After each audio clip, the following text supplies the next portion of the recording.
Yerli vaxtla bağlı qəbul imtahanına düşən sualın ən qısa şəkildə izahını verməyə çalışacağam. Deməli, deyir, burada A məntəqəsində yerli vaxtla saat 12:00-dur. Bu vaxt B və C məntəqələrində yerli vaxtı hesablayın.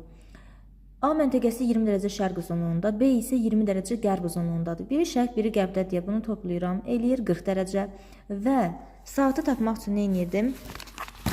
40-ı bölürdüm 15-ə. Çünki yer kürəsi 1 saat 15 dərəcə dönür. Bu deyilir 2 saat. 30'a çıxdım, qalıq qaldı 10.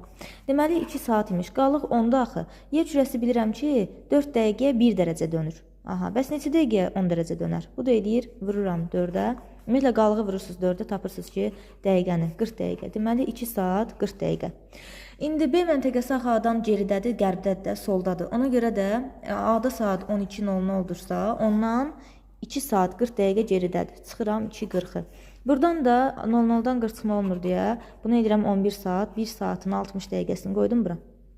60'dan 40 çıxdım 20, 11'dən 2 çıxdım 9. Deməli B məntəqəsində saat 09:20 imiş. İndi keçirəm C məntəqəsinə. C məntəqəsi isə 120 dərəcə şərq uzunluğundadır. A harda idi? 20 dərəcə şərq uzunluğunda. Bunların arasında neçə dərəcə var? 100 dərəcə. İkisi də şərqdə deyə çıxıram. 100 dərəcə. İndi buradakı saat fərqini tapıram. Yəni dərəcə fərqindən aradakı saat və dəqiqə fərqini tapıram. 100'ü bölürəm 15'ə edir 6, 90 çıxdım, qalıq qaldı 10. Deməli 6 burada saatdır, 40'ı isə vururam 4'ə, tapıram dəqiqəni 40 dəqiqə. İndi C məntəqəsi axı A'dan şərqdədir. A'da 12:00 idisə, orada ondan 6 saat 40 dəqiqə vaxt irəlidədir. Bu deyilir 40, 18, 40 və Y bəndi.